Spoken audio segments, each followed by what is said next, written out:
영상 하나만 먼저 보시고 강연 이어가도록 하겠습니다.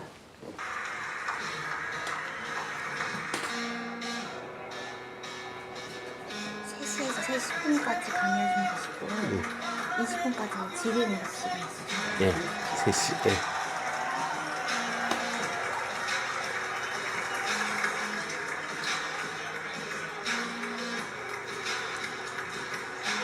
His name is Mr. Ji Sung-ho, was a starving boy in North Korea.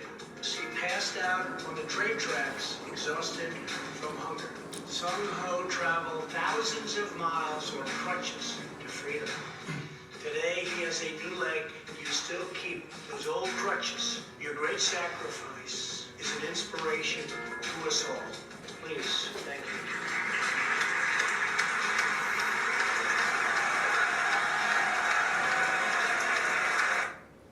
네, 여러분 반갑습니다. 다시 한번 인사드리겠습니다. 저 이름은 지성호입니다. 현재 함경북도 이제 도지사를 맡고 있습니다. 함경북도 하면 아마 좀 생소하실 것 같아가지고 저희 기관에 대한 소개를 조금 먼저 드릴까 합니다.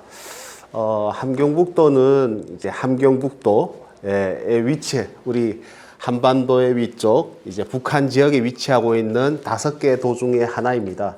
현재는 북한에서 함경북도, 함경남도, 또 평안북도, 평안남도, 황해북도, 황해남도, 자강도, 양강도, 이제 그 북강원도 이렇게 해서 북한에서 행정구역을 만들고 지금 사용하고 있는데 우리 대한민국이 1948년도 이승만 대통령께서 통일 이후에 이제 북한에서 이제 행정력을 펼칠 것을 대비해 가지고 1949년도에 이북 5도, 그러니까 과거에 1945년 기준의 함경 남북도, 평안 남북도, 그리고 황해도, 그리고 미수복 경기, 미수복 강원이 있는데 5개 도의 도지사를 임명했고 지금 이제 한 70년 된 조직에서 지금 도지사로 지금 일하고 있습니다. 현재 5개 도, 평안북도, 평안남도, 함경북도, 함경남도, 황해도 도지사님들 계신데 제가 아마 최연소 이제 도지사인 것 같습니다. 장가도 안 간 상태에서 이제 도지사를 이제 지난 2024년 이제 8월에 이제 제가 임명돼서 일을 시작했는데 또 올해 이제 장가 가다 보니까 그래도 참 이제 그곳에서 이제 기쁜 일도 많은 것 같습니다. 그래서 지금 1년 이제 좀 더 넘게 일을 하고 있습니다. 여러분들 오늘 이제 북한 인권에 대해서 관심 있으신 분들이 오셨다고 제가 이제 알고 있습니다. 사실은 참 생각할 때 이제 안타깝습니다. 대한민국의 현실도 안타깝고 이제 분단되어 있는 북한의 현실도 안타깝고 또 책임감도 좀 느끼는 것이 어찌 보면 이제 북한 땅에서 원턴 원치 않던 태어났고 또 그곳에서 이제 그런 어려운 과정들도 이제 겪었고 또 어찌 보면 이제 대한민국에서 내가 소원했던 그 자유를 숨쉬고 있는 사람으로서 또 살고 있는 2,500만 북한 주민들을 위해 가지고 내가 할 수 있는 것이 이제 정말 더 많이 하고 싶은데 더 많이 못하는 것이 이제 안타까운 부분이기도 한 것 같습니다. 어찌 보면 우리가 당연히 누리는 것이 그 누구에게는 굉장히 정말 소중한 것이고 또 어찌 보면 한순간을 갖고 싶은 이제 꿈일지도 모르겠습니다. 또 우리가 누리는 이제 당연한 것들이 어찌 보면 누구에게는 소중한 것들이 될 것 같은데 제 이야기를 좀 먼저 말씀드리면 저는 현재 이제 장애인으로 지금 살고 있습니다. 중증 장애인이고 왼쪽 다리와 이제 왼쪽 팔은 이제 앞에서 말씀하셨겠습니다만 이제 우족과 우수를 착용하고 있고 저는 살아서 대한민국에서 자유를 살고 있습니다. 근데 많은 사람들의 그런 그 목숨 또 어찌 보면 우리 가족을 이제 둘러싼 여러 사람들의 목숨 값으로 사는 것 같기도 합니다. 왜냐하면 저희 할머니는 북한에서 이제 굶어서 돌아가셨고 저희 아버지는 그 북한에서 탈북하는 과정에 체포돼 가지고 고문으로 이제 돌아가셨습니다. 제가 앞에서 제가 결혼했다고 이제 말씀을 드렸는데 사실은 제가 북한에 있을 때 이제 24살에 탈북하기 이전에 이제 북한에서 가정을 이루고 생활했었습니다. 그로 인해 가지고 한 두 돌이 좀 지난 딸 아이가 있었는데 탈출할 때 이제 안고 탈출을 해야 되는데 그 1만 킬로라는 그 여정 가운데 또 그때는 1만 킬로를 가야 갈 수 있을지 뭐 어느 만큼 가야 될 수 있는지 그 뭐 상상도 할 수 없는 상황이었고 제 육체 자체가 다리와 이제 팔이 없는 상태였기 때문에 안고 탈북을 하지 못했는데 그 후에 이제 제가 뭐 여러모로 찾으려고 노력을 해본 결과 아이도 이제 죽었고 병으로 이제 죽었고 그래서 그 이야기를 이제 들었습니다. 그러니까 어찌 보면 이제 인간으로서 겪을 수 있는 많은 이제 고통을 겪고 이 자리에 온 것이 아닌가. 또 앞에서 말씀드렸던 것처럼 어찌 보면 내가 가장 사랑하는 그 울타리에 이제 소중한 사람들의 목숨값으로 사는 것이 아닌가 이런 생각을 하기도 합니다. 참 이제 대한민국에서 태어난 것이 이제 축복일 텐데 뭐 최근에 이제 저희 남동생이 이제 결혼한 동생이 자녀도 이제 출생을 했는데 그래서 그 아이를 보면서 참으로 저는 한반도 북쪽도 살아봤고 또 한반도 남쪽도 살아본 사람으로서 참으로 드는 생각이 이제 많았습니다. 북한하면 크게 우리가 바라볼 때 북한의 평양을 많이 생각하는 것 같습니다. 그래서 어찌 보면 평양에는 우리가 생각하는 것처럼 북한도 이제 보통 사람들이 살아가고 있고 북한도 이제 체제가 있고 질서가 있고 그리고 뭐 행복한 모습도 보여지고 또 어찌 보면 국제사회에 나와서 뭐 외교 관계라든가 뭐 여러 관계를 맺어가지고도 살아가고 있고 그래서 뭐 정상적인 북한도 사람 사는 동네겠지 이렇게 생각하실 수도 있을 것 같습니다. 또 뭐 어찌 보면 북한의 이제 평양의 사람들은 또 그런 프라이드를 이제 갖고 있기도 하고 실질로 본인들이 더 평등하다고 어찌 보면 그 북한의 교과서에서 이야기하는 이제 남한이 더 나쁘고 미국이나 국제사회가 더 안 좋은 곳이라고 이야기하지만 그것보다 더 좋은 곳이라고 생각하고 살지도 모르겠습니다.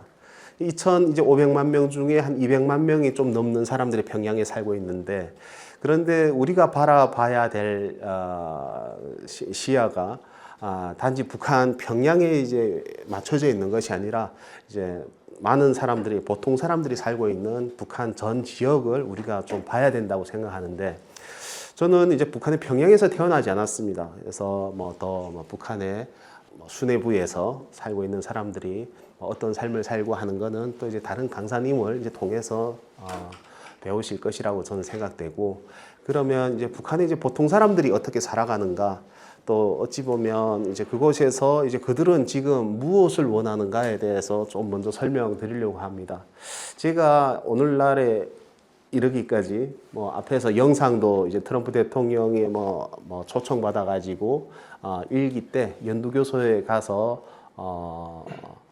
뭐 초대받았던 그 영상도 아마 이제 좀 전에 보여드렸고 이제 보시면 아마 이 PPT에 미국의 트럼프 대통령이라든가 또 조 바이든 대통령이라든가 트럼프 대통령 일기 때 이제 받았던 친서라든가 또 최근에 제가 결혼하는 것을 축하해 가지고 5월 17일 트럼프 대통령과 멜라니아 여사가 이제 사인을 해서 이제 축하하는 이제 메시지를 이제 받기도 이제 했습니다. 제가 이제 말씀드리고 싶은 것은 이제 많은 사람들이 있겠고 많은 이제 그 이야기가 있겠습니다만 제가 살아왔던 그 삶의 이제 여러 이제 굴곡들이 아마 미국이나 이제 국제사회에서의 역할이라든가 또 미국 이제 많은 조야에 영향을 미친 것이 아닌가 하는 생각을 합니다. 저는 이제 그 함경북도에서 태어났습니다. 그래서 지금 함경북도 도지사를 지금 하고 있습니다. 굉장히 척박한 이제 곳이라는 생각이 듭니다. 그리고 또 북한에 여러 개 도가 있습니다만 또 그곳에 이제 특히 제가 살던 곳에는 농사도 제대로 되지 않아서 조금 이른 가을에 눈이 왔고 또 정말 늦은 봄에도 이제 눈이 와서 농사도 좀 제대로 되지 않는 그런 곳이었습니다. 또 어찌 보면 이제 그 탄강촌에서 이제 제가 살았는데 바로 앞에는 22호 정치범 수용소라고 있었습니다. 지금도 북한에는 이제 현존하는 정치범 수용소들이 있죠.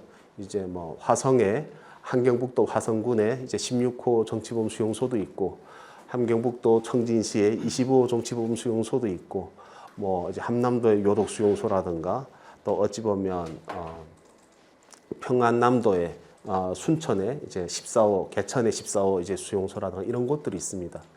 그래서 그런 탄광촌에서 태어났고, 어찌 보면 이제 북한 사회가 이제 만들어져서 추방된 사람들이 모여 사는 곳이 그곳이어가지고, 또 우리 대한민국에 온 탈북민들 중에 그 이제 국군 포로 자녀들이 있습니다. 이제 그분들도 이제 그곳에서 태어나서 살 수밖에 없었던 이유도 이제 6.25 전쟁 당시에 이제 국군으로 참전했다가 이제 포로 되어가지고 이제 북한에서 이제 강제 노역을 했던 이제 그분들의 자녀분들이기도 합니다.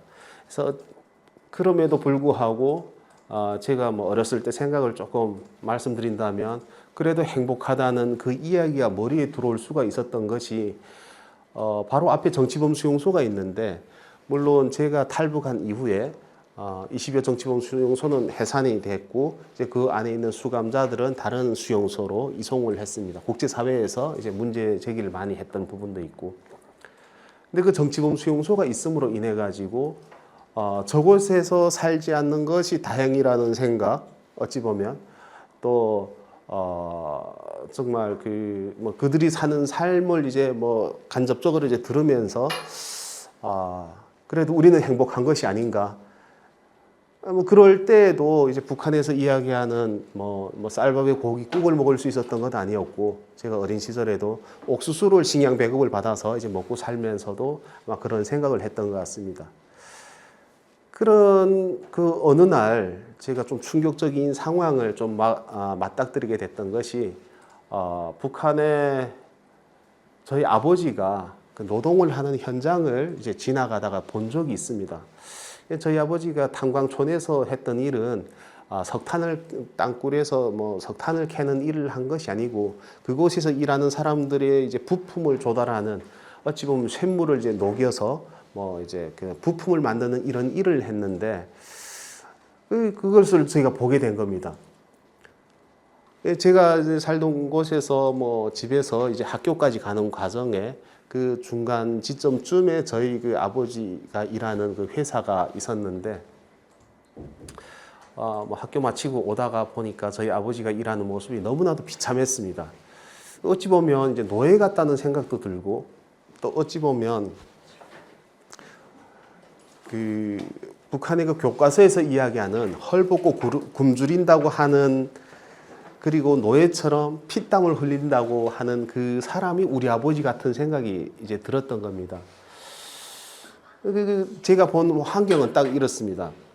그 먼지가 이제 엄청 많은 이제 현장이고, 이제 그 뭐랄까요, 이제 흙으로 지어진 이제 건물 안인데, 거기에는 이제 뭐 1000도가 넘는 쇳물이 이제 끓고 있고, 그리고 그 먼지가 이제 자욱한 곳에는 이제 그 가운데 이제 이런 그 물바켓 같은 곳이 있는데, 거기에는 이제 그 수돗물 같은 흙탕물이죠. 사람들이 그걸 마십니다. 이제 그것이 이제 놓여져 있고, 그게 빛 냄비가 하나 있고, 사람들이 그 물을 퍼마시면서 일을 하는데 그 몰골이 형편이 없는 겁니다.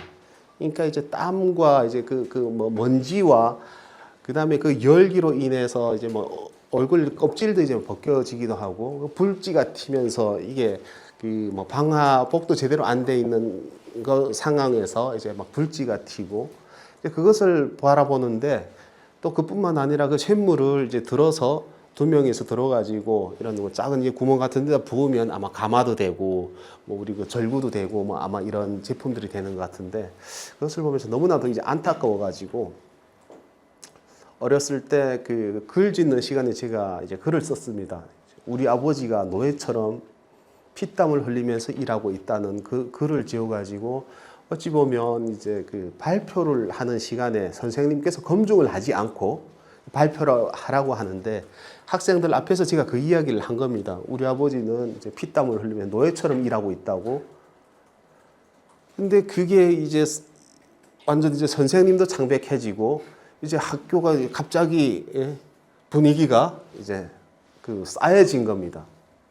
그리고 저희 아버지는 이제 공장으로 공장에서 일하다 학교로 불려왔고, 저희 어머니도 불려왔고, 이거는 이제 공화국 사상을 이제 주입이 된 거는 이거는 부모의 이제 잘못이 크고 부모 교육이 제대로 안 돼 있기 때문에 이렇게 됐다고 엄청나게 뭐 사상 투쟁도 받고 어찌 보면 요 앞에 있는 22호 정치범 수용소에다 넣을까 말까 뭐 이런 이야기를 이제 듣게 됐던 것 같습니다.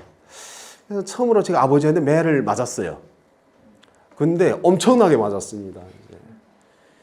그게 그 강도가 이게 그 밥 뭐 옥수수 밥을 이제 먹는 그 냄비가 있는데 좀 아버지 밥그릇은 좀 큰 냄비가 있는데 그거를 이제 찌그러들 때까지 이제 매를 맞은 거예요. 억울하기도 하고 슬프기도 하고 그 사실을 이제 아버지를 위해서 그 이야기했을 뿐인데 근데 아버지가 하는 이야기가 어린 놈이 이불 가지고 있다고 아무 소리나 막 한다고 너 때문에 우리 집안이 다 정치범 수용소 가게 생겼는데 동생들도 둘이 있고 이렇게 하는데 지금 너로 인해 가지고 우리 집이 지금 이제 큰일 날 뻔했다는 거죠. 아마 그때가 제가 뭐 초등학교 1학년인가 2학년 때였으니까 그때 제가 알게 됐습니다. 이 북한에서는 아무 말이나 막 하면 저 정치범 수용소에 가는구나. 옥수수밥을 먹고 우리 세상을 보지 못했으니까 뭐 쌀밥을 먹는 세상을 그리면서 사는 것이 이게 천국이라고 이야기하지만도 꼭 그렇지가 않구나 하는 생각을 했습니다. 근데 그렇다 해서 무슨 뭐 방굴 기질이 있었던 건 아닌 것 같은데 근데 그 이후로도 북한이라는 사회가 저를 이제 결론적으로는 이제 생존이라는 어린 나이임에도 불구하고 생존이라는 그 정말 벼랑 끝까지 몰아가는 그런 상황이 이제 있었습니다. 제가 국회에 있을 때 환경노동위원회 위원을 하면서 참 가슴 아프기도 하고 또 문제 해결을 위해서 또 노력했던 것이 우리 그 회사들에서 일한 대가를 노동자들에게 제대로 지급하지 않고 뭐 늦게 지급한다던가 이런 문제에 대해서 많이 다뤘습니다. 그러다 갑자기 드는 생각이 그러면 북한의 이제 모든 사람들은 지금 이제 어떤 삶을 살고 있는가 이런 생각을 하면서 옛날 고향 생각도 났고 또 제가 말씀드리고 싶은 그 당시 상황도 이제 기억이 이제 떠올랐는데 일한 것에 대한 대가를 주지 않는 곳은 이제 북한밖에 없는 것 같습니다. 그래서 일부 탈북민들은 대한민국에 와가지고 좋은 점이 뭐냐 이래 했을 때 일하면 일한 것만큼의 대가는 받지 않습니까? 이런 이야기를 합니다. 그러면 이제 저는 그들의 이야기가 이제 맞다고 이제 생각되죠. 근데 그러면 뭐 모두가 그 대가를 받지 못하냐 뭐 그렇지는 않고 뭐 이제 어느 정도는 북한에 대한 이해가 있을 것 같습니다만 북한의 뭐 경찰이라든가 뭐 보위부라든가 뭐 이런 사람들은 식량 배급을 이제 받아갑니다. 근데 그 대부분의 사람들은 탄광촌에서 일해도 식량 배급을 받지 못하고 그러면 우리 사회 같은 경우는 뭐 앞으로 다가올 미래에 뭐 어려움이라든가 이거 있으면 뉴스로도 이제 나오고 그리고 정책으로도 이야기해주고 해서 대비를 할 수 있게 하는데 북한 같은 통제된 사회 특히 이제 TV 채널이 하나 있고 그다음에 노동신문이라고 신문이 이제 하나 있는 그 북한에서 그 사람들이 알 수 있는 모든 것이 단절되어 있는 그곳에서 먹고 살만하다. 조금 있으면 좋은 일이 있을 것이고 그 식량을 준다.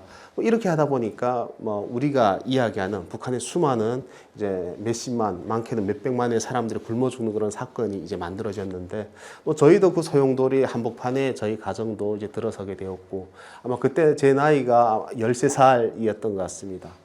그래서 이제 배가 고프다는 것이 참으로 얼마나 비참한 일인지 아마 그때 제가 알게 되었는데 배가 고프다 못해서 이제 뭐 허상이 보이는 겁니다. 진짜 이제 하늘에서 닭이 날아다니는 것 같은 이제 그래도 훔쳐서 먹고 싶은 생각이 이제 드는 때도 있었고 또 한 3, 4일을 너무 배고픈 상태로 이제 살다 보니까 어느 순간에 물 먹으러 갈 힘도 없고 그냥 이제 눈을 감으면 잠을 잤고 이제 뭐 시계가 우리처럼 전자시계가 있는 것 아니고 태엽 시계가 있다 보니까 며칠을 자다 깼는지도 모르겠는데 눈을 떠보면 이제 시계는 서 있고 이제 뭐 세상은 돌아가고 가마문을 열어보면 이제 가마에 먹을 것은 또 없고 또 잠을 들면 언젠가 또 깨어나면 가마문을 열어봐도 또 먹을 것이 없고 어느 날은 한 몇 번을 그리 하던 도중에 할머니가 그러니까 우리 그 가족들이 어머니나 이제 아버지는 살이 쪄 있는 거예요. 북한에서는 이제 뭐 우리는 다이어트를 많이 하지만 북한에서는 이제 뭐 김정은 같은 사람들 이제 아주 이제 인기가 많죠. 또 살이 찌면 이제 부의 상징으로도 이제 되고 또 어찌 보면 그 뭐 살이 쪘다면 무엇을 먹었다는 소리고 뭐 어린 나이니까 어머니하고 아버지는 뭘 먹었나 이렇게 싶었는데 이제 이 손으로 만져보니까 스펀지처럼 쑥쑥 들어가는 겁니다. 그러니까 우리로 말하면 몸이 부은 거죠. 부종이 온 겁니다.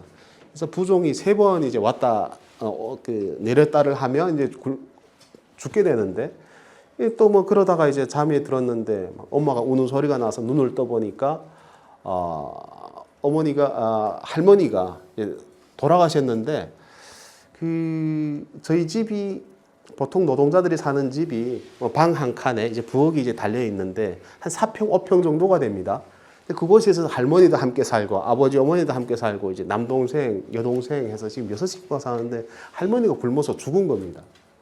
죽었는데 그러니까 이제 뼈만 남아서 이제 바짝 마른 상태에서 이제 굶어 죽었는데 몸에서 이제 벌레가 나오는데 그러니까 우리 대한민국도 뭐 옛날에 머리니도 있고 뭐 그렇게 했다 하더라고요. 벌레가 막 이제 나오고 할머니 이제 정말 이제 눈도 못 감고 죽었는데 그 시체를 보면서 내 어린 나이에 들었던 생각이 할머니처럼 굶어 죽으면 안 되겠다. 아니 반드시 살아야 되겠다. 그런 생각을 이제 했습니다. 근데 지금도 이제 마음이 아픈 건 뭐냐면요. 할머니가 그 노래처럼 부르는 그 이야기가 이제 쌀밥 한 그릇만 이제 달라는 거예요. 쌀밥 한 사발만 달라 하는데, 그러니까 뭐 쌀밥을 드릴 수 있는 그 환경이 아니잖아요. 어찌 보면 이제 물론 그것이 이제 1995년도의 일이긴 합니다만, 어찌 보면 내 눈으로 목격했던 내 생애 가운데 내 눈으로 목격했던 이제 상황이기 때문에 뭐 최근에도 이제 밥을 먹다가 이제 남길 때는 이제 인간인지라 생각이 납니다. 어찌 보면 정말 이제 저는 대한민국에 와서 이렇게 살고 있는데 할머니가 그 쌀밥 한 그릇 못 드시고 이제 돌아가신 게 이제 안타깝고 그 이후로 제가 학교를 갈 수가 없었고 이제 달린 열차에 석탄을 훔치는 일을 했는데 또 집안에서 제가 장남이다 보니까 뭐 저에 대한 이제 기대도 이제 컸던 것 같습니다. 아버지는 일을 하러 나가는데 배급을 못 받아오고 또 일하러 나가지 않으면 또 잡아서 이제 가족하고 분리를 시켜놓고 이래 하다 보니까 뭐 나갈 수밖에는 없는 상황.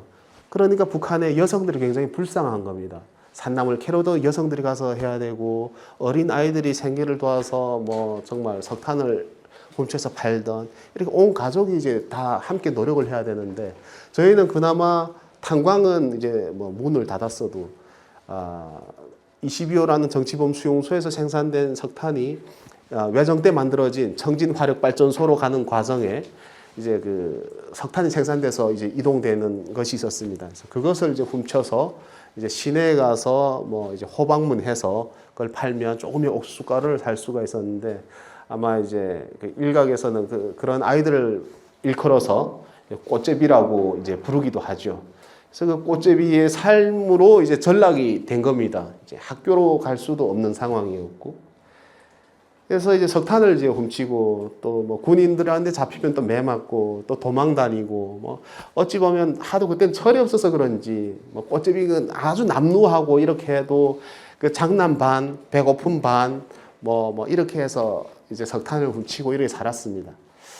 그러다 보니까 전 중고등학교를 다닐 수가 이제 없었던 거죠. 그러니까 뭐 중학교 뭐 한 1, 2학년 때 이제 그렇게 살았으니까. 그러다가 뭐 1년도 이제 안 돼가지고 이제 달리는 열차에서 석탄을 이제 훔치다가 뭐 먹지 못하고 하다 보니까 기차에서 떨어졌는데, 근데 그때 이제 제가 회령역 그 역사 앞에서 이제 화물 열차에 떨어졌는데, 이제 정신을 차리고 보니까 그 60톤 화물 열차들이 제 다리를 밟고 이제 지나간 겁니다. 제 왼쪽 다리가 철길 철로 위에 놓여져 있었고 60톤 화물 열차 이제 바퀴가 이제 밟고 지나간 거죠. 그래가지고 이제 정신을 차렸을 때는 다리가 이제 잘려진 겁니다. 근데 피가 이제 나고 막 살점도 막 이제 흩어져 있고, 그러니까 그때가 3월 7일인데 너무나도 이제 추운 이제 겨울이고 또 뭐 영하의 날씨고 이래 하다 보니까 이게 막 얼음, 막 더러운 얼음에 막 피가 막 섞여가지고 이게 피가 이제 흐르고 있는데 숨을 쉴 수가 없는 겁니다. 들숨은 이제 쉬는데 날숨을 쉬려고 하니까 숨이 컥컥 막혀가지고 숨을 쉴 수가 없는데 그러니까 그 짧은 시간에 그 머릿속에는 수많은 몇 배까지 생각이 돌아갔는지 모르겠어요.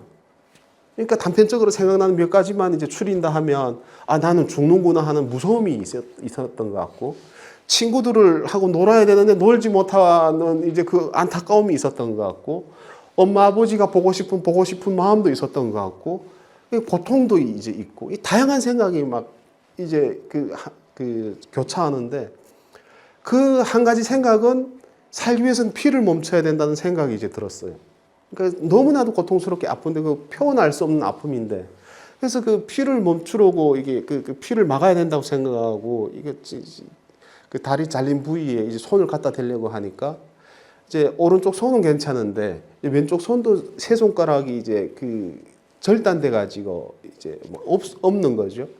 그러니까 그것을 보는 순간에 더 충격을 받았던 게 아 나는 반드시 죽는구나. 아, 왼손도 지혈할 수가 없고 왼 다리도 지혈할 수 없고 난 죽는다고 생각을 했죠. 너무 고통스러운 상황에서. 그때 이제 어머니하고 이제 여동생이 함께 석탄 이제 훔치러 이제 나갔는데 어머니는 그 상황을 모르고 여동생은 석탄을 이제 그 불이운 그 자리로 이제 오다 보니까 오빠가 그게 지금 쓰러져 있고 살려달라고 하는 그 소리를 듣게 되었고 수많은 석탄 훔치러 갔던 사람들은 저를 두고 다 뛰어 넘어가는 거예요. 이게 지혈시켜줘도 병원으로 가도 살 수가 있는데 근데 그럴 수밖에 없는 이유가 그 훔친 석탄을 그러니까 북한 정권의 이제 그 뭐 북한 체제가 갖고 있는 그 석탄을 훔친 거지 않습니까? 근데 그 석탄을 이제 먼저 이제 도착한 사람이 다른 사람이 석탄을 또 훔쳐가는 거예요. 뭐 자기 석탄이라고 써져 있는 게 없잖아요. 그러니까 자기가 불이운 자루로 가고 또 그것을 하지 않으면 뭐 가족들이 이제 굶어 죽고 이리 하다 보니까 그래 이제 다 가는 겁니다. 어린 나이지만 들었던 생각이 참으로 사람에 대한 그런 증오까지는 아니어도 배신감 같은 이런 느낌이 있었던 것 같아요. 여동생이 그걸 보고 그때 여동생이 12살이니까 뭐 그 상황을 저는 당하는 입장이지만 그것을 바라보는 입장이 12살은 그게 아마 트라우마일 거예요. 그 상황을 본다는 것 자체가. 살려달라고 막 이제 뭐 하다 보니까 이제 철도 관계자들이 나와서 이제 리어커에다 싣고 이제 병원으로 이송했습니다. 근데 저는 이제 그 피가 이제 났는데 어떻게 그래 살았나 했을 때 글쎄요 너무나 날씨가 추워가지고 아마 그 피가 이렇게 많이 나오지 못하고 조금 얼었나 이런 생각도 들긴 하는데 그래도 하여튼 병원으로 이송됐어요. 병원에 이제 갔는데 이제 병원에 도착해 보니까 현대적인 병원입니다. 뭐 회령 제1이민병원이라고 또 뭐 회령시는 뭐 김일성의 김정일의 이제 생모의 고향이고 하다 보니까 병원도 현대식으로 잘 지어놨어요. 근데 병원에 이제 갔는데 이제 그 저희 어머니 보고 마취제랑 수혈할 피랑 이런 걸 갖고 오라는 겁니다. 그 밤에 새벽에 석탄 가루와 이제 피와 땀에 범벅이 돼서 그냥 이제 거지아이죠. 그래 이제 병원에 이제 들어갔는데 우리가 이제 마취제를 한 대 살 수가 있거나 이제 페니실린 한 병을 살 수 있는 그런 돈이 있었다면 그런 일을 하지가 않겠죠. 그러니까 약이 없는 상황에서 그러면 수술은 안 하면 죽고. 그러니까 저희 어머니가 이제 살려달라고 의사를 이제 붙들고 막 애원을 하는 거죠. 근데 이 사람들 입장에서도 뭐 길거리에 이제 그 굶어 죽은 시체가 가득한데 그럼 굳이 이걸 딱 해야 되는 아니면 뭐 의무라든가 뭐 이렇게 있는 건 아니에요. 근데 그럼에도 불구하고 너무나도 막 이게 매달려서 이제 살려달라고 하니까 수술장으로 이제 들어가는 겁니다. 근데 사실은 진짜로 이제 지옥 같은 시간은 이제 그때부터 시작되는 거예요. 저에게는 마취제가 없고 수혈할 피가 없는데 지금 눈 뜨고 지금 수술대 눕히고 이제 고무줄로 이제 세 등분해서 묶고 그리고 수술을 하는 겁니다. 누더기 같은 옷을 이제 그 뭐 수술장에 이제 있는 수술용 메스와 가위를 갖다가 누더기 같은 옷을 다 잘라내고 그 뭐 살을 이제 베어내고 톱으로 뼈를 썰고 이게 소리가 다 들리는 거예요. 살을 베어낸 이 느낌이 그 고통이 그러니까 사람이 이게 견딜 수가 없잖아요. 14살에 이게 뭐 견딘다는 게 인간의 한계로는 이게 불가능한 겁니다. 막, 그러니까 우리말로 하면 발악을 해도 그런 발악을 할 수가 있을까. 이제 고함을 지른다고 거의 뭐 짐승의 울음소리 같은 걸 이제 내는 거예요. 살려달라고 아프다고. 그런데 그것을 어떻게 뭐 선생님이 뭐 해줄 수 있는 것도 없고 병원에도 이제 지금 마취제가 없다고 하니까 수술이 끝나질 않는 겁니다. 그래가지고 정신이 너무 고통스러워서 정신을 잃었다 눈을 떴는데 손가락이 세 손가락이 잘려졌는데 눈을 떠보니까 이제 붕대를 감아놨는데 손목이 없는 거죠. 그 손목을 절단한 겁니다. 그러니까 우리 대한민국 같아도 뭐 손가락을 이제 살릴 텐데 손목을 절단해 손이 없어졌어요.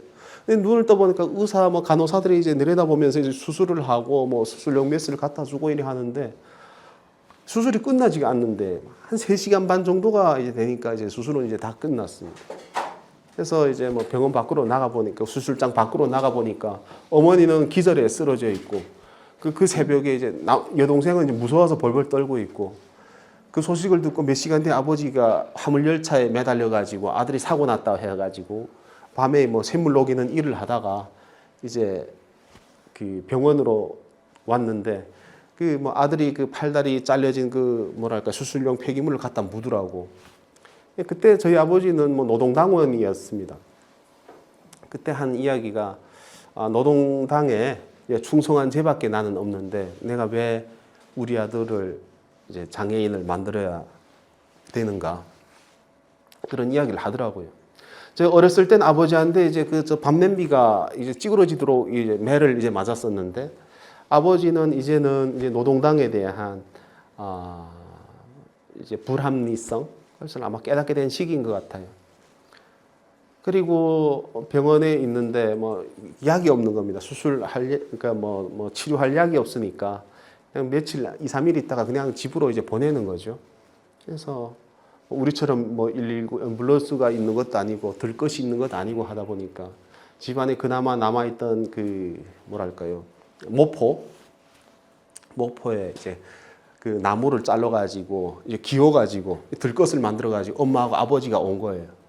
그래서 저를 이제 들고 이제 화물열차에 싣고 이제 제가 살던 탄광촌으로 갔는데 저는 이제 살 수가 없다고 모든 사람들이 이야기했습니다. 그뿐만 아니라 뭐 수술 후에도 이제 염증이 이제 심각하다 보니까 항생제를 맞지 못하니까 다리가 썩어나 가지고 막 악취가 들끓고 뭐 구더기 그 파리가 이제 들끓고 뭐 이런 상황에서 그 뭐 염증이 있으니까 열이 40도를 넘어가고 뭐 체온계의 끝을 넘어가는 겁니다. 시체처럼 그냥 방구석에 이제 할머니가 누워져 있던 그 자리에 이제 제가 누워져 있는데 동네 사람들이 와서 하는 이야기가 어차피 큰아들은 뭐 살 수가 없으니까 포기하고 다른 애들이라도 먹이라고.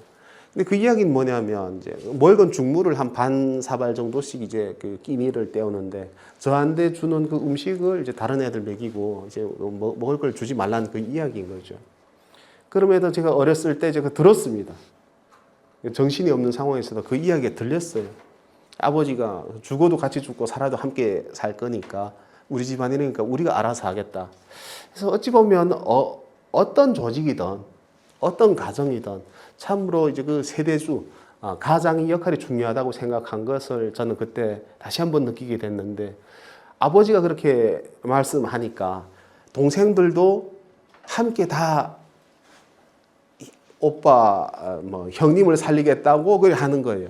남동생도 먹지 못해서 굶어서 얼굴이고 뭐고 몸이 뚱뚱 부어 있는데 그 만들어진 그 장마당이라고 하는 곳에서 사람들이 먹다가 버리는 그 국수 뭐 그릇으로 파는 국수 먹다가 가끔 며느리가 나오는데 그게 하루 종일 있어야 이제 며느리를 줍는 겁니다. 거기다 서열이 있어가지고 누나들 뭐 있고 이렇게 하니까 나이가 제일 어리니까 제일 뒤에 앉아 있는데 그걸 이제 주면 자기가 먹고 싶을 텐데 그걸 먹지 않고 그걸 갖고 와가지고 씻어가지고 저 입에다 넣어주는 거죠.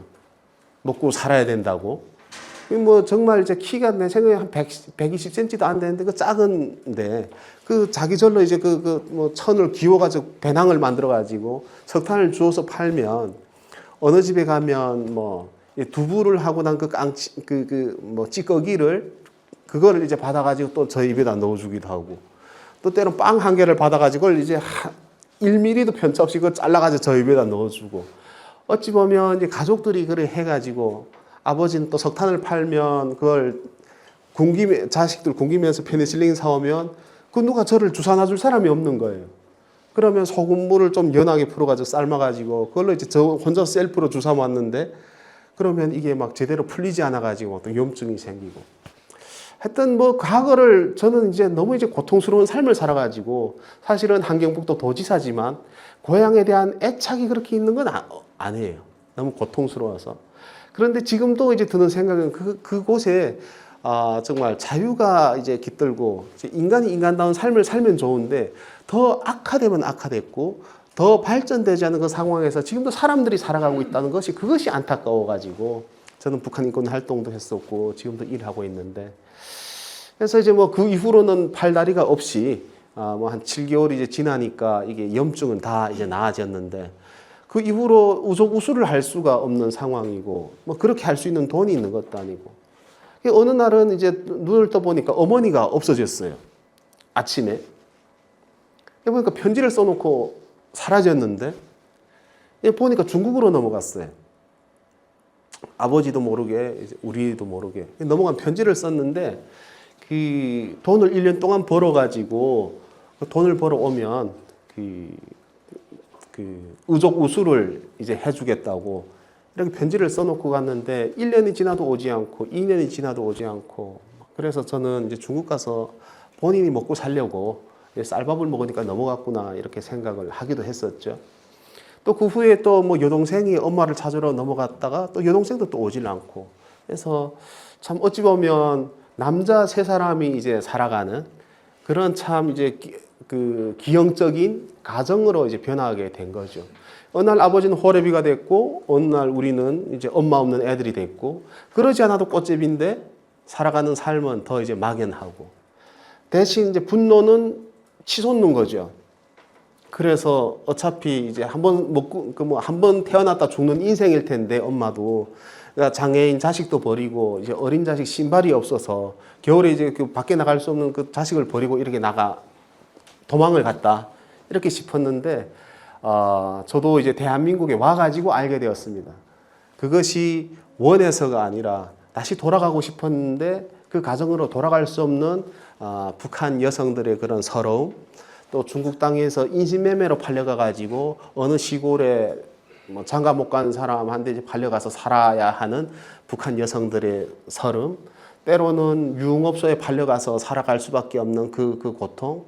국가라고는 이제 북한이라는 체제가 있음에도 불구하고 자국민을 보호하지 않고 이제 길거리에서 그렇게 살게끔 내버려두는 북한과 또 어찌 보면 우리 대한민국은 헌법상 이제 북한 주민들도 우리 국민이라고 하지만도 중국 땅에 그렇게 사람들이 살고 있음에도 불구하고 대한민국 국가 차원에서의 그것에 대한 해결을 하지 않는 노력을 하지 않는 대한민국의 현실과 이런 것들을 보면서 참으로 이제 우리가 사는 평온한 시대 가운데 여러분들이 지금 살아가는 이 시대 가운데 어찌 보면 북한에서 살고 있는 사람들과 어찌 보면 중국에서 살아가는 사람들과 또 최근 들어서는 러시아 전쟁터에서 죽어가는 사람들과 다양한 그 체제가 이제 그 사회주의라는 북한 체제 공산주의 이제 독재 체제가 이제 이어짐으로 인해 가지고 그 안에 구성원들이 받게 되는 그 서름과 이것을 이제 볼 수가 있는 것 같습니다.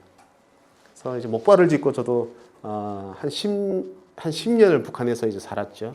결론적으로는 우족 우수를 할 수가 없었고 또 우리 아버지가 또 음식을 하고 해야 되는데 힘들고 저도 장애를 갖고 있고 이렇게 하다 보니까 북한에서 뭐 여성분을 만나가지고 또 이제 생활도 했지만 저는 들었던 생각이 남한으로 가야 되겠다.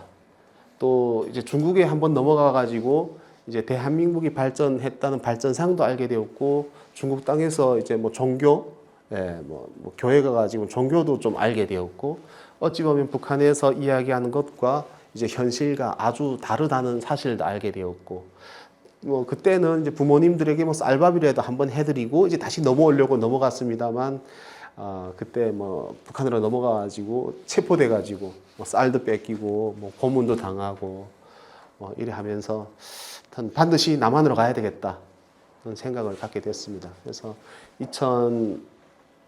2006년도에 탈북의 길에 이제 올랐고 목발을 짚고 이제 두만강을 헤엄쳐서 뭐 여러 어려움 가운데서 하여튼 뭐 살아남은 게 저는 기적인 것 같습니다. 그 물 비가 여러 날 동안 와가지고 물이 엄청 불었었는데 하여튼 살아남았고 또 중국 땅에 넘어오니까 저는 뭐 장애인이라서 뭐 한국 대사관에서 저를 바로 이제 보내줄 줄 알았는데 대사관에 연락을 취하니까 저기 해서 뭐 라오스란 나라랑 뭐 미얀마, 태국이라는 나라에 가면 이제 한국 대사관에서 받아주니까 그곳으로 가라 이렇게 하는데 목발을 짚고 왼쪽 손목이 없다 보니까 이거는 그 이후로도 목발을 짚고 이제 석탄을 훔치고 또 잡히면 매 맞고 부러뜨리면 또 퐁퐁 뛰어서 집에 가면서 울고 이렇게 했는데 목발을 짚고 이제 여기는 끈으로 한쪽은 묶고 한쪽은 목발을 짚고 그리고 등에는 개나리 보찜을 메고 중국을 이제 거쳐가지고 라오스, 미얀마, 태국까지 이제 6,000km를 이동하는 과정에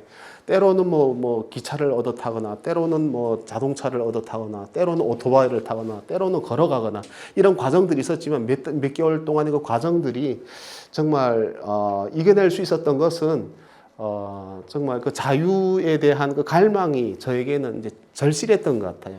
그래서 내가 먼저 넘어가 가지고 아버지도 모셔오고 그 딸도 이제 데리고 오고 그리고 중국에 있는 어머니도 찾아오고 여동생도 이제 찾아오고 남동생하고 두만강을 함께 넘었는데 동생도 이제 함께 해서 대한민국이라는 땅에서 우리 다 해체된 가족이 다시 한번 살고 싶은 어찌 보면 남한 청년들은 태어나면서부터 누린다는 그 자유를 한순간이라도 숨쉬고 죽고 싶은 인간으로 태어났으니까 정말 쌀밥이라도 지금 한 배불리 먹어보고 이러고 싶은 생각이 정말 저에게는 간절했던 것 같습니다.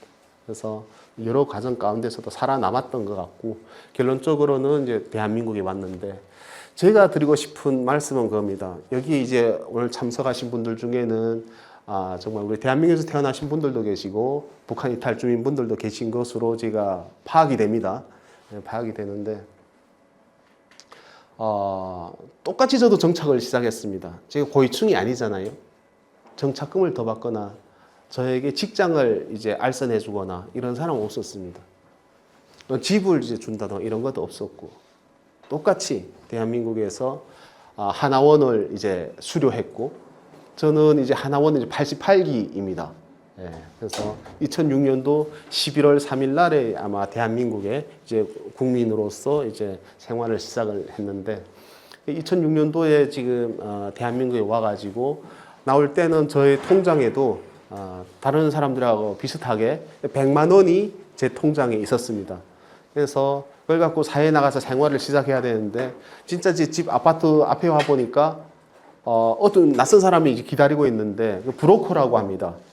그래서 통장을 달라고 합니다. 그래서 제가 통장을 줬죠. 그리고 뭐 한 10분 있다가 다시 돌아와서 통장을 저에게 다시 돌려주는데 그 통장에는 5만 원이 찍혀 있습니다. 95만 원을 가져갔어요. 근데 여러분 생각해 보세요.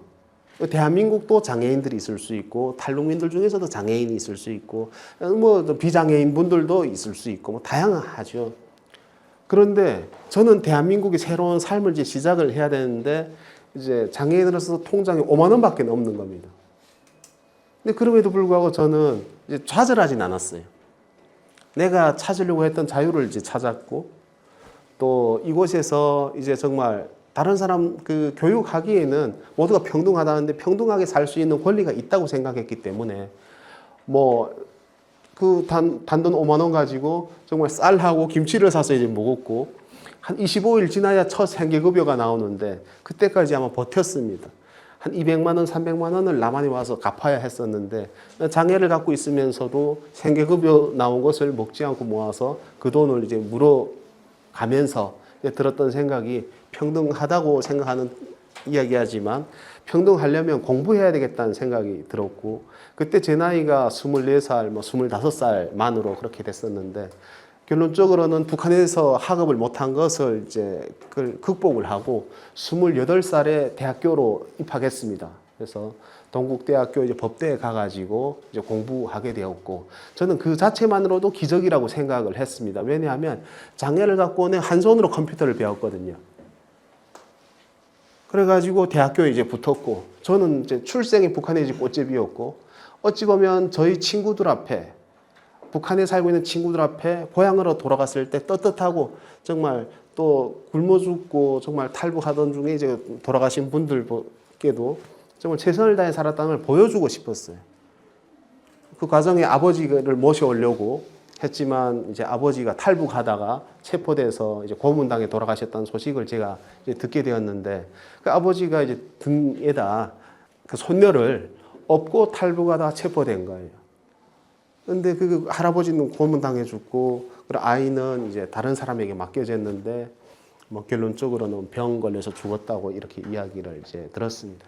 그래서 어찌 보면 참 저를 둘러싸고 이제 많은 고통들이 왜 저에게 이렇게 많이 찾아왔나 이렇게 생각했을 때 참 책임감이 그만큼 가지고 그리고 이제 국제사회나 뭐 국내에서 북한 주민들의 인권 또 현실을 이야기하라고 또 뭐 하나님이 살려주지 않았나 이런 생각을 하는데 일단 뭐 그 과정 중에서도 뭐 대학 공부를 한 게 왜 쉽기만 했겠습니까? F 학점도 맞아봤고 A 플러스 도 맞아봤고 또 그 과정 중에서 북한 인권 활동도 이제 하다 보니까 뭐 이제 여러 가지를 이제 해야 되는 상황이었죠.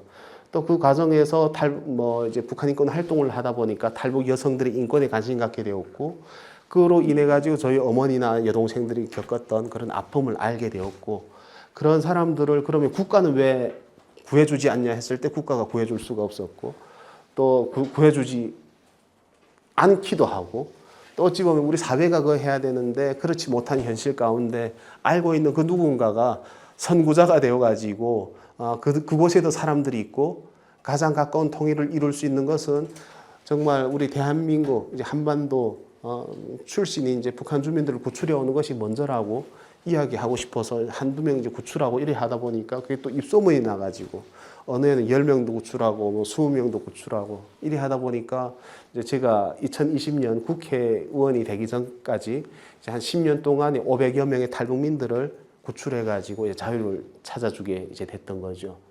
어찌 보면 그런 활동들이 대한민국에서 정착하기가 뭐 건강하지도 않은 상황에서 어려울 텐데 자기 민족을 살려달라고 이제 울고 불고 하는 그런 모습들이 국제사회에 좋게 비춰졌나 봐요. 그래가지고 2018년도에 미 백악관에서 초청이 온 겁니다. 그래서 이제 아까 그 연두교서에 이제 제가 짚고 넘어온 목화를 이제 하늘을 향해서 치켜들기도 했고 또 아까 그 사진 중에 보면 그 트럼프 대통령의 옆자리는 이제 대통령이 앉는 자리입니다. 그 자리에 제가 이제 앉았고 대한민국 대통령으로는 그 자리에 최근에는 뭐 앉았던 분이 뭐 문재인 대통령이라든가 그리고 뭐 조 바이든 대통령 때는 아마 뭐 윤석열 대통령이 앉았을 거고 최근 들어선 이재명 대통령이 뭐 트럼프 대통령 옆자리에 앉는 그 자리에 제가 꽃집이 출신이 이제 앉게 됐던 거죠. 그래서 뭐 그런 국제사회에서 역할들을 했었고 4년 동안 국회에서도 여러 법안들을 만들고 그래서 결론적으로 제가 드리고 싶은 이야기는 그겁니다. 전 뭐 우리 대한민국에서 북한 인권에 관심을 가지기가 쉽지 않은 현실인 것 같아요. 각자가 처해 있는 그 현실도 버겁기 때문에 그럴 수 있습니다. 근데 조금 더 이제 눈을 돌려서 이제 생각한다면 어찌 보면 이제 다양한 사람들이 살고 있는 또 우리가 책임 있는 국가로서 뭐 이제 국제사회에서 우리 원조도 하고 ODA 사업도 하고 많은 일들을 하고 있는데 어찌 보면 우리 가장 가까운 그 북한 주민들에 대한 인권 또 그들의 삶에 대한 이제 무관심 이것은 통일이 뭐 우리가 원튼 원치 않든 도둑처럼 찾아올 수도 있고 그 가운데 우리는 무엇을 이제 할 수가 있겠고 또 뭐 어떤 역할을 할 수 있겠냐.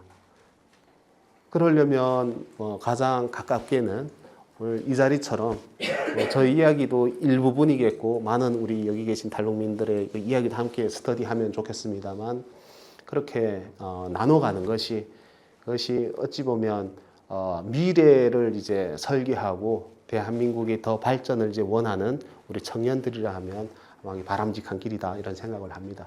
그래서 뭐 하고 있는 뭐 여러 일도 이제 말씀드리고 싶지만 시간이 많지 않고 뭐 이제 질문도 하고 뭐 그 시간이 더 이제 유익할 것 같습니다. 네.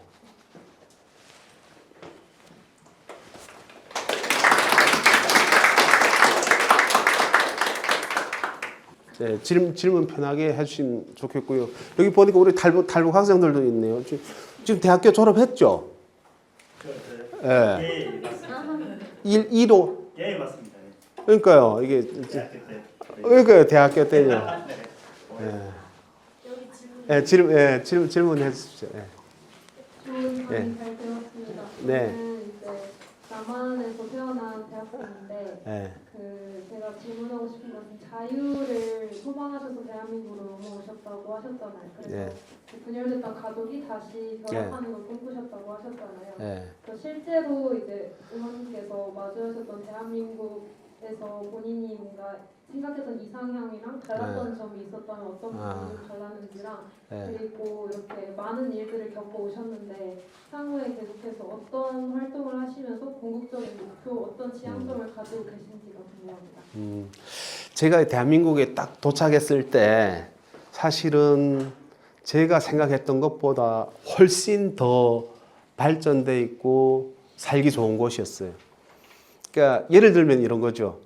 그 태국에 있는 이민국 수용소에서 비행기 타고 갈 때 신발 벗고 타야 된다. 뭐 이런 이야기를 해가지고 진짜 저는 신발 벗고 타야 되는 줄 알았거든요. 그러니까 비행기를 타보지 못했으니까. 근데 이제 비행기에 타고 이제 입국을 했는데 그때는 휠체어를 갖고 나왔어요. 장애인이라고. 예, 나왔는데 이것을 이제 신발 좀 벗고 내려야 될지 신발 신고 내려야 될지가 모르겠는 거예요. 북한에 살던 우리 그 탄광초에 살던 그 집은 정말 이제 가난하고 이런 집이었는데 인천공항의 그 규모에 첫째로 압도당한 것 같고요. 그리고 이제 그 뭐 국정원에 이제 신원 뭐 조사하고 이런 그 기관으로 가는 도중에 차창 밖으로 본 그 세상을 봤을 때 내가 어떤 느낌이 들었냐면 더 보태지 않고 딱 한 30년 뒤에 미래에 혼자 딱 떨어지는 것 같은 그런 이제 느낌이 이제 들었어요. 그러니까 그때 처음으로 받았던 이제 인상은 그런 것이었고요. 그리고 또 놀러왔던 거는 뭐냐면요. 국정원 조사 기관이죠. 갔는데 키도 재고 뭐도 하고 이렇게 하는데 이만한 박스를 하나씩 주는 겁니다. 박스를 갖고 가니까 거기에 다 옷을 주는데 그러니까 뭐 단체복 같은 거죠. 한 박스를 주는 겁니다. 이렇게. 공짜로 이렇게 주는데 북한에서 평생을 교육하는 것이 이제 쌀밥에 고깃국을 먹일 것이다, 새 옷을 줄 것이다 했는데 이걸 돈 안 내고 한 박스를 준다던가 또 지금 또 박스 하나 들고 이제 가는데 그곳에 이제 먹을 거 뭐랄까요 간식 같은 것도 이렇게 준다던가 이런 것이 좀 충격이었던 것 같아요. 그리고 제가 이제 궁극적으로 공부해야 되겠다고 생각했던 이유가 뭐냐면요. 사회로 나와서 김치에다 쌀밥을 먹을 때도 행복했어요. 행복했는데 한 손으로 컴퓨터 배우러 이제 갔습니다. 그 학원에 이제 찾아갔어요. 제가 충청북도 충주에 처음으로 배정 받았는데 찾아갔는데 이제 그 여름철이었습니다. 반팔 티 입고 가가지고 교장 선생님 북한에서 이제 온 사람들은 중간 간부 말고 제일 센 사람하고 만나도 이제 일이 될까 말까 하니까 제일 높은 사람을 만나야 되는 거예요. 교장 선생님실로 가가지고 저는 이제 북한에서 탈북에 넘어왔는데 이제 난 대학교를 가야 되겠고 컴퓨터를 배워야 되겠습니다. 이렇게 이야기를 했죠. 그러니까 선생님이 충격을 받은 겁니다. 어디서 왔다고요? 이렇게 하는데 북한에서 왔다고 자꾸 이야기하니까 그 당시만 해도 탈북자가 3,000명 시대였거든요. 근데 이제 제가 이제 왜 그러냐 보니까 제가 그 티셔츠를 빨간색을 입고 갔습니다. 북한에서 넘어온 빨간 티셔츠를 입고 온 사람이 컴퓨터를 배우겠다는데 손이 없다고 해요. 한 손 가지고 와가지고. 그게 할 수 있겠냐 하는 겁니다. 그게 할 수 있다고. 나 탈북도 한 사람이라고. 그래서 이제 컴퓨터를 배웠죠. 이게 중요한 게 아니라 컴퓨터를 하고 저녁에 나가서 포장마차를 했습니다. 호떡 오뎅을 팔았단 말입니다. 그래 그 빚을 물고 이제 또 먹지 않고 모은 돈으로 이제 100만 원 주고 포장마차 하는 그런 기계를 이제 산 거죠. 낮에는 학원 가고 저녁에는 포장마차 호떡 오뎅을 파는데 하루에 벌어서 그때 순이익이 4만 5천 원 내지 5만 6천 원 요 정도가 매일 나오는 거예요. 북한에서는 우리 아버지가 일을 해서 한 달 월급을 식량 배급을 받지 못해서 50kg 정도를 받아야 되는데 그걸 받지 못해서 우리는 굶어 죽었는데 여기서 내가 낮에는 공부하고 저녁에 포장마차에서 번 돈 5만 원이면 그때 국가에서 주는 쌀을 사면 한 50kg를 살 수 있는 거예요. 그러니까 그때 저는 이제 확신이 들었던 겁니다. 아, 이 나라에서는 굶어 죽지 않겠다. 그러면 더 발전된 모습으로 살고 더 평등한 모습으로 살려면 어떻게 해야 되냐 했을 때 모르겠습니다. 이게 이런 말씀 드려도 될지 모르겠는데 저는 계속 이제 저희 의견을 공유를 하고 옆집 할아버지 남한에서 이제 태어나신 분이시잖아요. 이 어르신은 계속 그 말씀하세요. 젊은이 세명대학교 가지 말고 서울에 있는 대학교 가게. 계속 그러세요. 서울에 있는 대학교 가게. 충주에 있는 대학교 가지 말고 계속 서울에 있는 대학교 가게나 자꾸 그러시는 거예요. 그래가지고 이제 정말 이제 캐리어 끌고 이제 서울에 다시 정착을 하면서 살았는데 근데 와 보니까 먹지 않고 새 옷을 사 입었던 게 보니까 입을 수가 없어요. 그 충주에 살면서 내한테 좋아 보였던 옷은 다 50대, 60대 그 분들이 좋아하는 옷만 사가지고 와가지고 그 뭐 이제 학원도 다니고 해야 되는데 못 입잖아요. 그래서 다시 정착했던 그 생각도 이제 납니다. 그러니까 제가 이제 그 목표치를 너무 높게 갖고 왔다면 어찌 보면 실망을 했을지 모르겠어요. 제 목표치는 자유를 숨쉴 수 있으면 좋다. 쌀밥을 배불리 먹을 수 있으면 좋다. 그리고 그 버스터미널 그 짬에 어느 귀퉁이에 달아도 한 손 가지고도 북한에서는 우리 북한에서 오신 분들 아시지만 그런 뭐 미싱이라든가 아니면 신발 수리라든가 이런 거에서 먹고 살잖아요. 그때 저희 머리는 이제 그 북한에 이제 맞춰져 있을 거 아니에요. 그러니까 신발 수리할 수 있는 그 자리만 하나 해줘도 저는 이제 감사하겠다고 생각했던 사람이란 말이죠. 그러니까 이제 하루 벌어서 이제 쌀도 살 수가 있겠고 컴퓨터도 이제 배울 수가 있겠고 이렇게 훨씬 더 이제 좋았던 것 같아요. 그래서 제가 가지고 있었던 이제 뭐 지금 보면 그 아주 잘했다고 생각한 두 가지가 있는데 첫째는 제 머릿속에 나는 장애인이 아니다라고 입력하여서 살고 있어요. 아직까지 대부분의 것을 제가 한 다리 갖고 집에 가면 우석우석 빼면 퐁퐁 뛰어다닌단 말이에요. 그럼에도 불구하고 넥타이 매는 건 아직 잘 못하는데 최근 들어서는 이제 저희 배우자가 자기가 넥타이 매는 것을 유튜브로 배워가지고 이제 그 묶어주더라고요. 그 빼고는 웬만히 다 하는. 그러니까 어찌 보면 내 머릿속에 나는 장애인이 아니다. 나는 불쌍한 사람이 아니다. 그러니까 나는 그 세금을 낼 거다. 탈북자들이 여기 와서 무임승차했다는 소리가 난 듣기 싫다. 장애인임에도 불구하고 나는 세금을 낼 거다. 더 나가서 더 많이 낼 거다. 그리고 북한 주민들에게 희망이 될 거다. 남한에 있는 탈북자들에게도 희망이 될 거다. 대한민국 장애인들에게도 희망이 될 거다는 것을 머릿속에다 심고 살았던 거예요. 사람이 건강할 수도 있고 비장애인일 수도 있고 어느 순간에 사고로 불의의 사고로 장애를 입을 수도 있어요. 근데 하늘의 운이니까 그럴 수도 있겠죠. 그러나 어떤 생각을 갖고 사는가? 어찌 보면 도전이 되는 거잖아요. 그런 삶을 살 거다. 이렇게 생각했던 것이 정말 저에게는 정말 아주 잘한 결정이다. 지금도 이제 마찬가지입니다. 그러면 지금 앞으로는 어떻게 살 거냐? 사실은 지금 조금 이건 과한 말씀인지 모르겠습니다만 제가 숨쉬고 살아가는 것만으로도 어찌 보면 기여하는 바가 있다고 생각합니다. 북한 주민들에게 희망이 이미 됐다고 생각합니다. 우리 대한민국에서는 뭐 자수성가라는 이야기도 하고 또 때로는 정말 뭐 기적을 일구었다고 이야기하고 근데 제가 잘해서 됐다고 생각하지는 않습니다.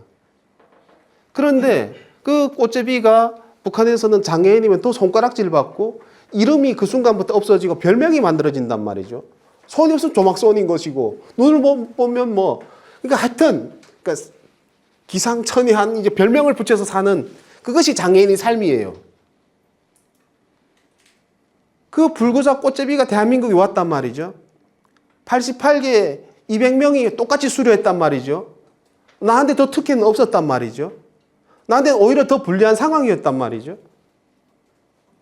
저는 이제 그 일용직 일을 가도 누가 받아주지 않아가지고 김치밖에 먹을 수 없었단 말입니다. 식당가 설거지를 해도 받아줄 사람이 없어가지고 살아야 했단 말이죠. 그것을 딛고 대한민국 국회의원이 된 거예요.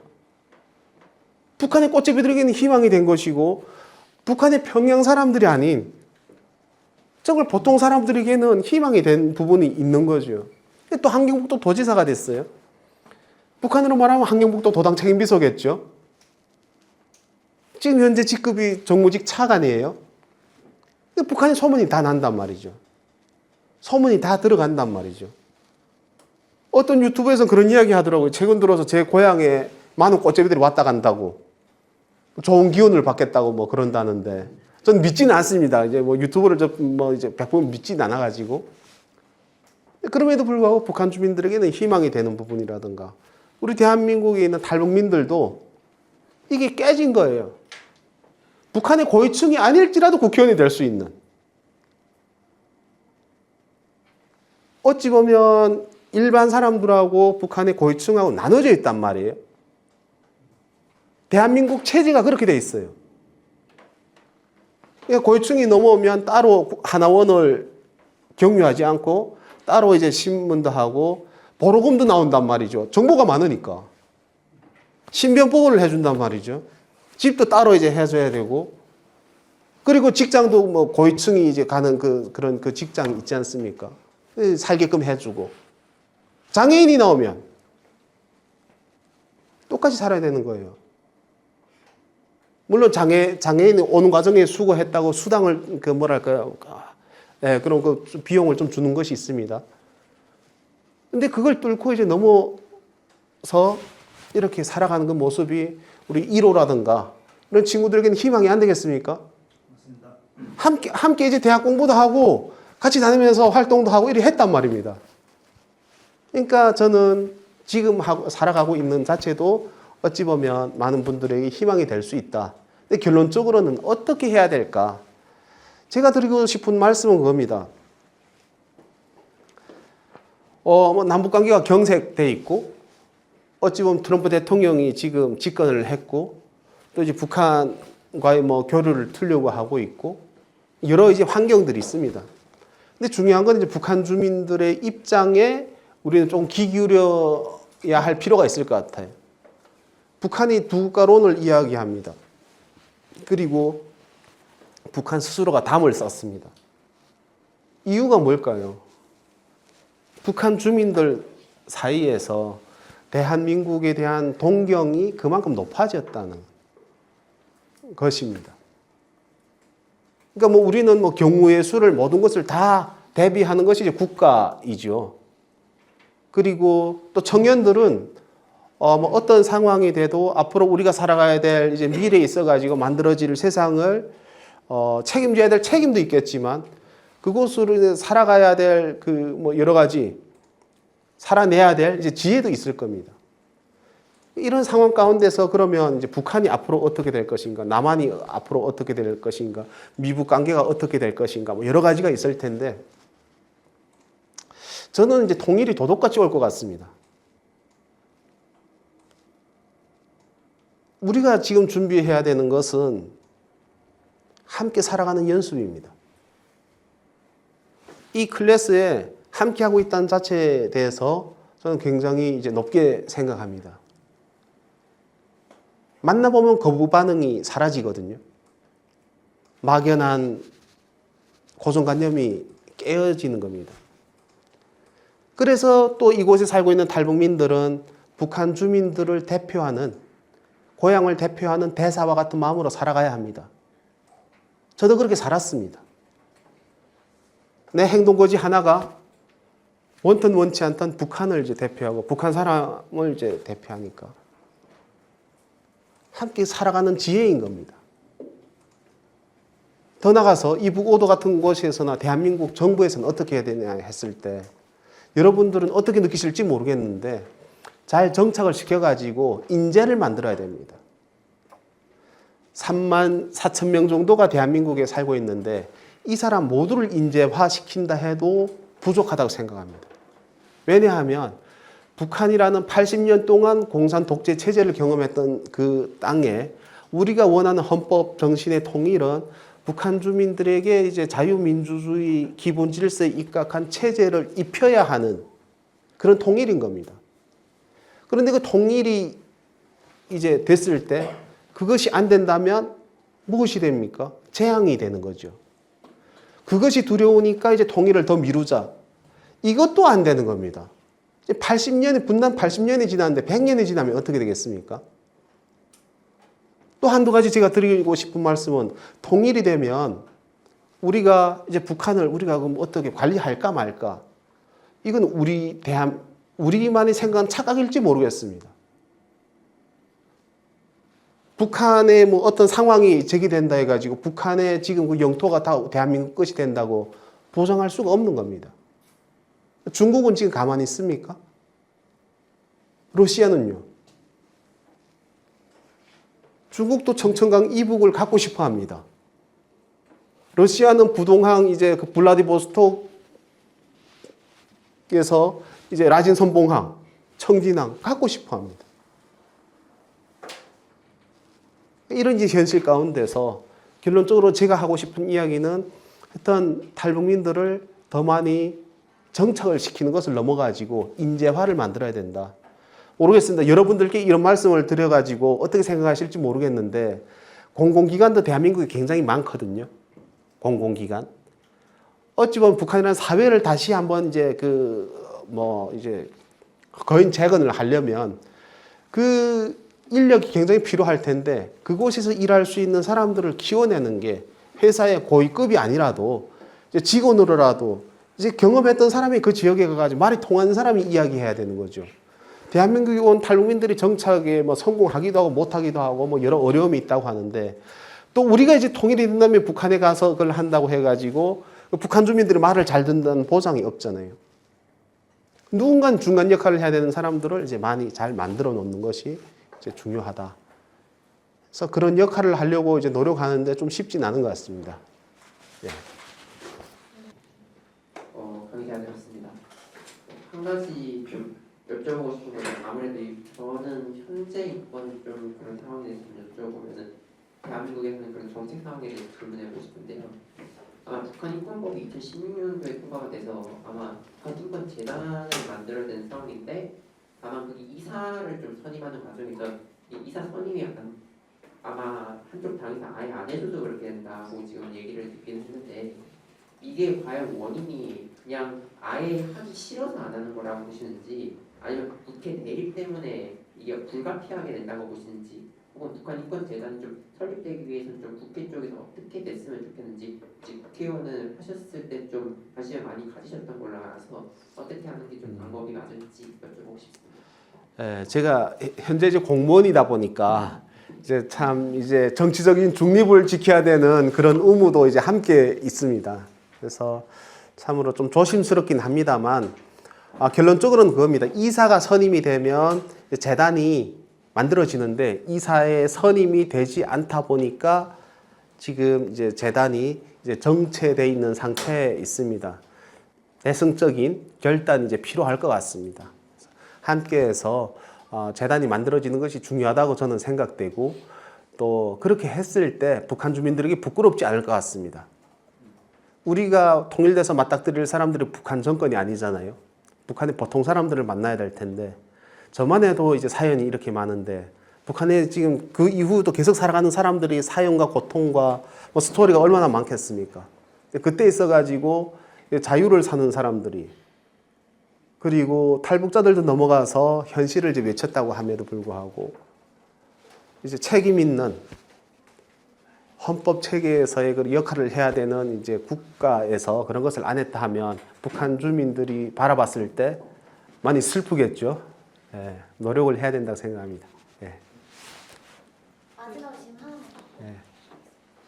저도 강의 잘 들었습니다. 저는 독일에서 온 대학원생인데 제가 하고 싶은 질문은 저 사실 다다음 주 그 추한 독일 문화원에서 통일이랑 발북자의 적용에 대해 발제하게 되거든요. 예. 근데 이제 독일의 통일에서 배울 수 있는 점들을 발표해야 되는데 사실 장애인들 제 발표에서 안 나오거든요. 그래서 이 강의 듣고 뭔가 사실 독일에서 약간 동독 생각하면은 사실 장애인들 부모님 그 장애인 자식들 정신병에서 버렸거든요. 일을 해야 네. 되고 뭐 스tig마도 있으니까. 그리고 동일 이후에도 사실 지원만이 없었거든요. 그래서 제가 하고 싶은 질문은 그때 오셨을 때 장애인 관련된 지원이나 인프라 어떻게 됐는지, 그리고 좀 더 발전됐다 생각을 하시는지, 그리고 장애인이시로서 뭔가 이런 지원이 있었으면 좋겠다 그런 점들이 있으시면 좀 알려주시면 좋을 것 같습니다. 제가 대한민국에 왔을 때 이제 장애인으로서 받을 수 있는 혜택은 오는 과정에 그 어려움을 딛고 넘어왔다. 장애를 갖고 있으면서 넘어왔다는 것으로 인한 수당 같은 거, 아마 그것을 제가 받았던 것 같습니다. 그래서 그게 아마 장애 등급에 따라서 그 액수가 좀 달랐던 그 기억이 나는데 정확하게 액수는 기억이 안 납니다.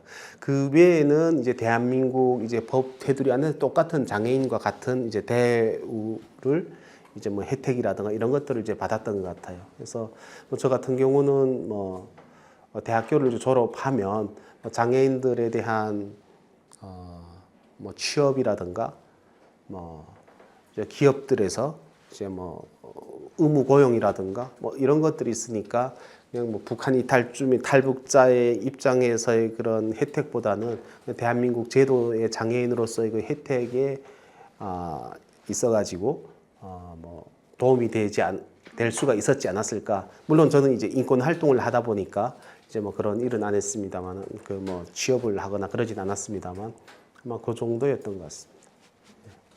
이상으로 발표 마치겠습니다. 박수로 마무리하겠습니다. 네, 좋습니다.